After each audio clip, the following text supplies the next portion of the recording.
Molly gave her a fright. And one got drunk and shot a hole in me roof. I agree with this Thomas Paine fellow here. It is time for independence from Great Britain. Aye! Aye! Taxes, taxes, and more taxes. I can't afford to buy grain, tea, or even paper. Does the British mean to starve us then? Aye! Aye. And taxation without representation in the British Parliament? Americans have no say-so at all. This is intolerable. Aye!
Declaration of Independence in Congress, July 4, 1776. The unanimous declaration of the 13 United States of America. When in the course of human events it becomes necessary for one people to dissolve the political bands which have connected them with another, and to assume among the powers of the earth a separate and equal station to which the laws of nature and of nature's God entitle them, a decent respect to the opinions of mankind requires that they should declare the causes which impel them to the separation.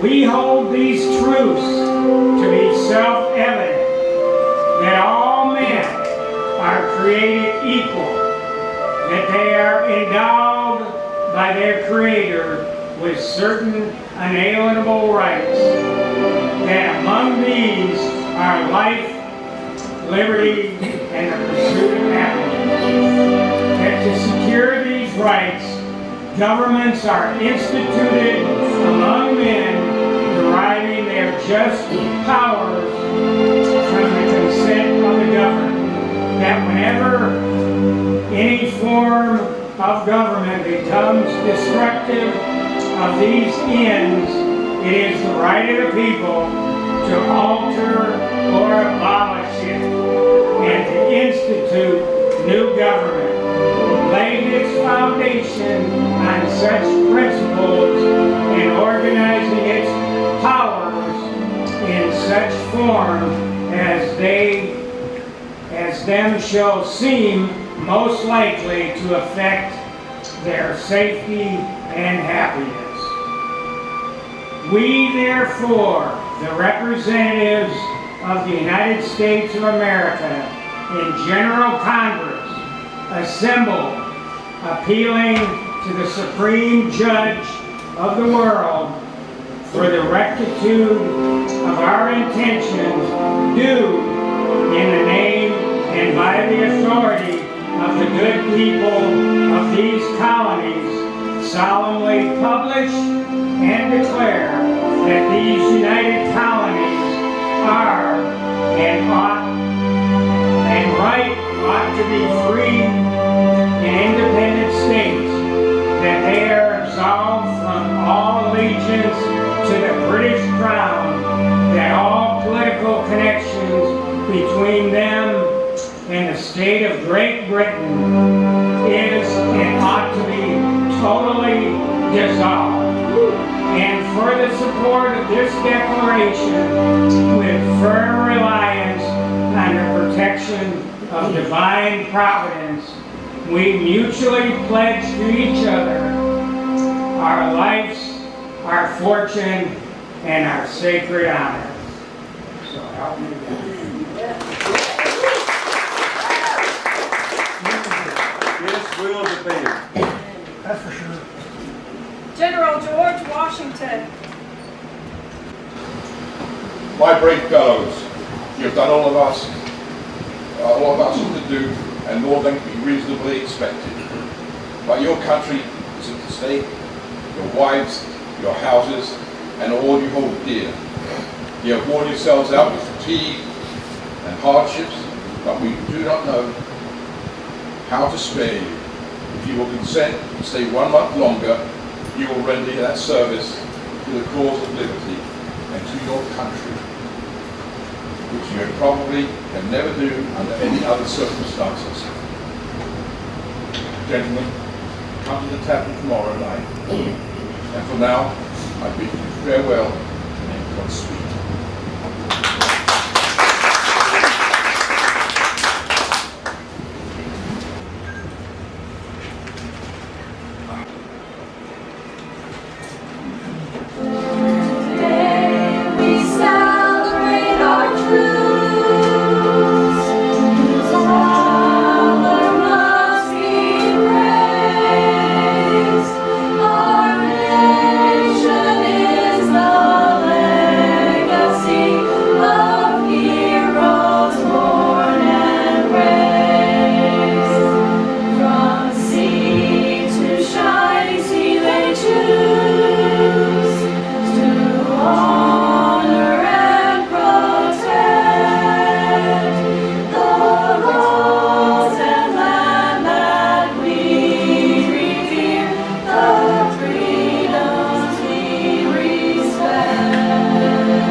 So at this time, we want to honor our troops who are here present with us today, whether you serve now or in the past.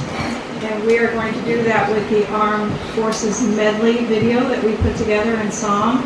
And when I call your branch's service, what I would like you to do is either stand or wave at us. And if you know your theme song, happy for you to sing it, or you want to give us a hoorah or whatever, whatever you do in your branch's service, I'm happy to hear from you. It's time to get loud and noisy and give it up for our troops.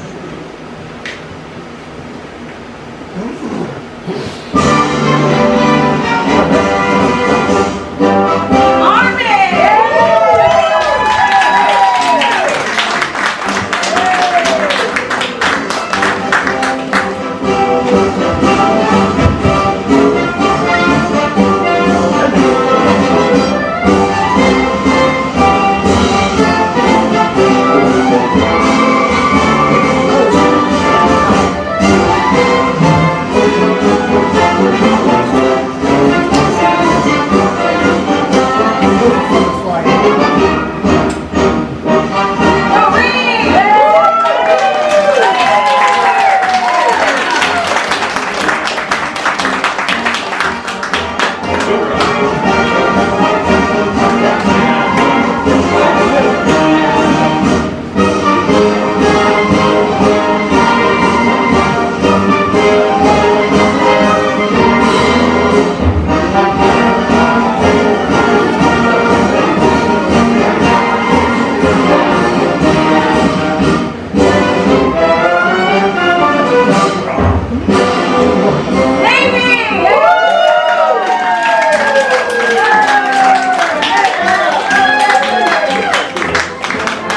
Evermore.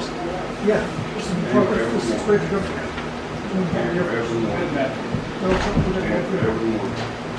And now we have a special guest speaker today. He is Captain John R. Wallace, U.S. Coast Guard retired.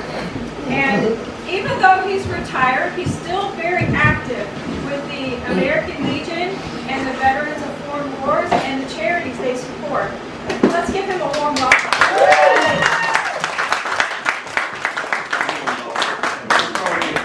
Get him, boss. Get him, boss.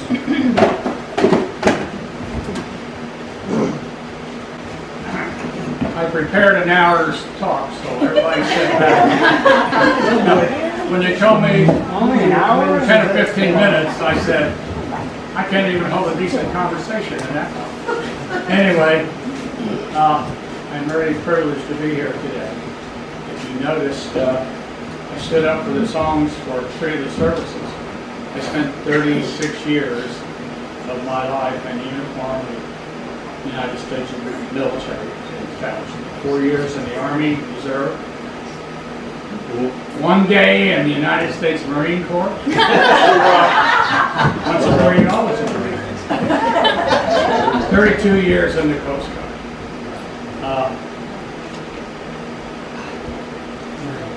As Melissa mentioned, I really don't have a real topic, but here's what I did.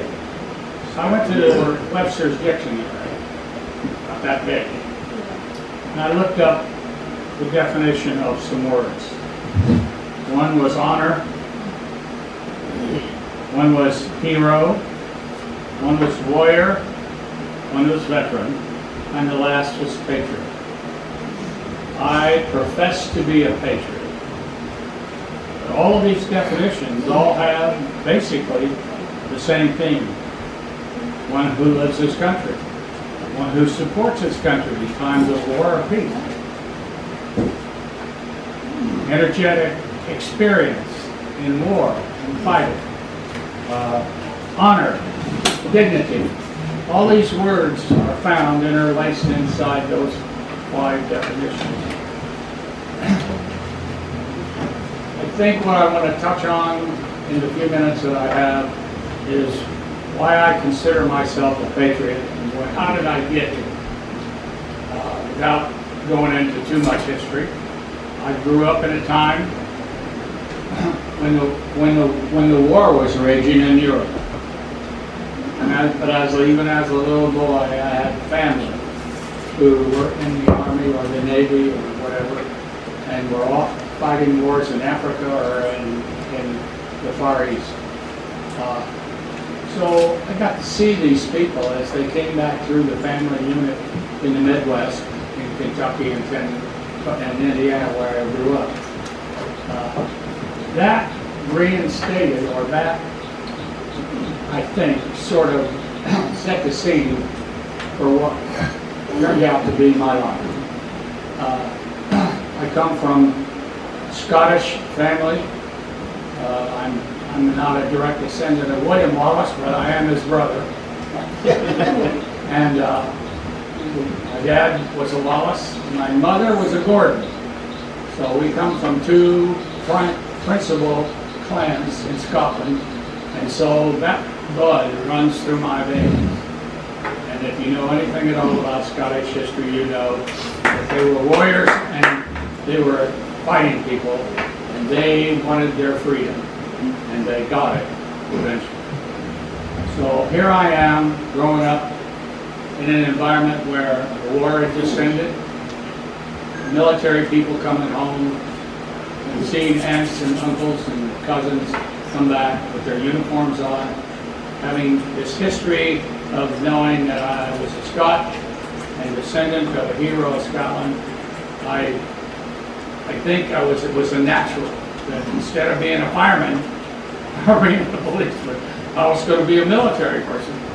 So I started off by joining the reserves when I could, and did 4 years in the Army Reserve, and I took to the training very, very well. And then it was time to go on to the next step, and I had a teacher in high school that tend to push me towards the Marines. And he'd got a program for me here, and we don't have that anymore. And I said, what am I supposed to do? He says, you have a choice. Be a private in the Marines, or you can go home. But if you go home, they'll probably draft you in the Army. So I called, my mother and I had looked at academies when I was a junior and senior in high school. But it was hard for a family who was well, I'm going to say poor, or what I thought was 4%, to have any kind of grasp on having an appointment to an academy. But I took the exams and was disappointed not to get one. But one exam that I took that didn't require an appointment was the Coast Guard Academy. So my mom and I called up the Coast Guard Academy in kind of a quick thing. We said, whatever happened to that appointment to the Coast Guard Academy? And they looked at the paperwork and said, tell them to get on a train and come to New London, which I did. In the Marines for one day. The law says if you get an appointment and you're an enlisted man, you get an appointment to an academy, the service lets you go. So once a Marine, always a Marine means for one day and one boot camp. So anyway, I went up to New London, I did 4 years at the Coast Guard Academy and did very well. And then I went to my first war, which basically was Cuba. And at that time, when John Kennedy had been elected to be the president, and we were having a little bit of problem with the Russians bringing nuclear vessels in to Cuba. So I was on a patrol boat with a lot of other patrol boats from the Navy and the Coast Guard, turning these missiles back. So we played an active role in the missiles of October. And then the ship went back to its port, and after 3 years being on there, I got transferred to my first tour in Vietnam. But it was a command, I was Lieutenant JG, and it was a nice command, but it had its ups and downs because we were in the early year of the American involvement in Vietnam. When I left there, I went to graduate school, and then years later, was stationed in New York when I got notified that somebody with my specialties and my history needed to go to Vietnam for 3 years in a program for what the Coast Guard did in Vietnam, which was aids to navigation, Loran Sea, which was a tactical Loran that the Air Force used to bomb with and the Navy used to bomb with. So I got my warrior experience during these 2 tours, and then I went on to do other things in the Coast Guard and finally wound up having another major command and retired while I was in that major command in Norfolk with a total of 32 active duty years. How can you do that and not be a patriot? I have always thought that's true. So I profess to be a patriot. I love my country. I think all Americans should love their country. And I will do anything to keep us as a republic and keep this republic. That is my history in a nutshell. Thank you very much for inviting me. I appreciated the lunch and your company and the people that I've talked to. Thank you very much. And now I came to talk. Thank you.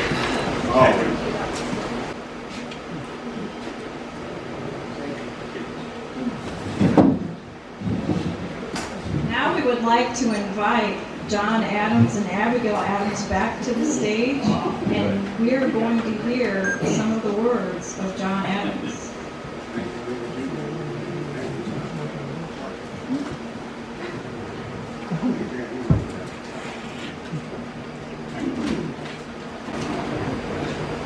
I am honored to speak to you, good people, today on this birthday of our great nation.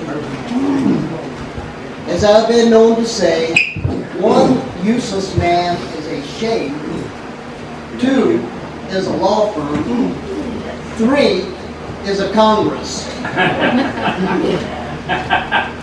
When I was elected as a Boston delegate in 1770, I knew it was considered treason to the King of England. I firmly believed that my decision would cost me everything. So I informed my lovely wife, Abigail, that I had accepted the seat in the House of Representatives, therefore have consented to my own ruin, to your ruin, and to the ruin of our children.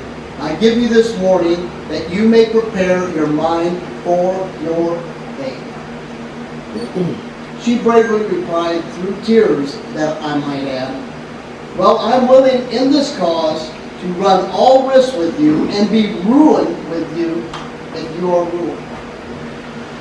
I am well aware of the toil and blood and treasure that it will cost us to maintain this declaration and support and defend these states. Yet through all the gloom, I can see the rays of ravishing light and glory. I can see the end is more worth all the means. Remember, cities can be rebuilt. People reduced to poverty may acquire property, but a constitution of a government, once changed from freedom, can never be restored. Liberty once lost is lost forever. When the people once surrendered their share in the legislature and their rights of defending the limitations upon government and resisting every encroachment upon them, they can never regain it. When economic power becomes concentrated in a few hands, then political power flows to the possessors and away from the citizens, ultimately resulting in tyranny. I have said that Thomas Jefferson was a colossus of independence. Odd we both died on the 50th anniversary of our Declaration of Independence. I think we both will that golden anniversary of our great nation.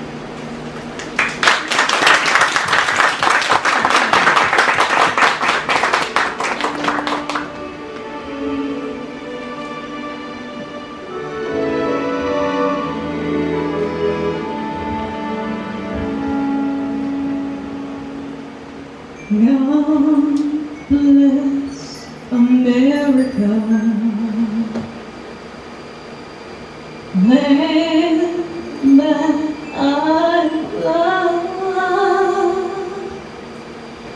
Stand beside her and guide her through the night with the light from above, from the mountains to the prairies, to the oceans white with foam. God bless America.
God bless America.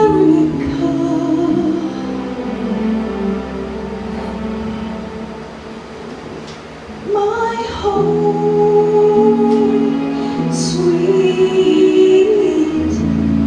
home.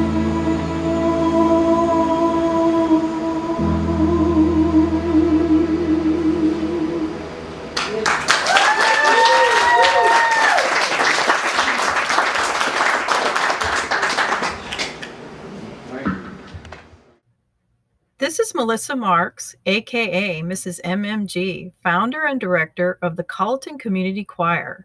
We hope you enjoyed our choir's first public performance and patriotic program.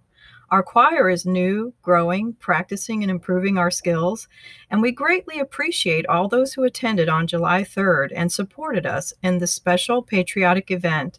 Thank you to all those watching this video, and if you have not done so already, please join our Facebook group page so we can keep you informed about our program and events. If you live in Colleton County and can sing, play piano or other musical instruments, act, narrate, or dance, and would like to participate in our choir's future programs, please do not hesitate to call, text, email, or simply show up when our choir advertises open meetings or rehearsals at the Cottageville Library at 7 p.m. on the 1st and 3rd Tuesdays of each month. Thanks. Hope to see you all again soon.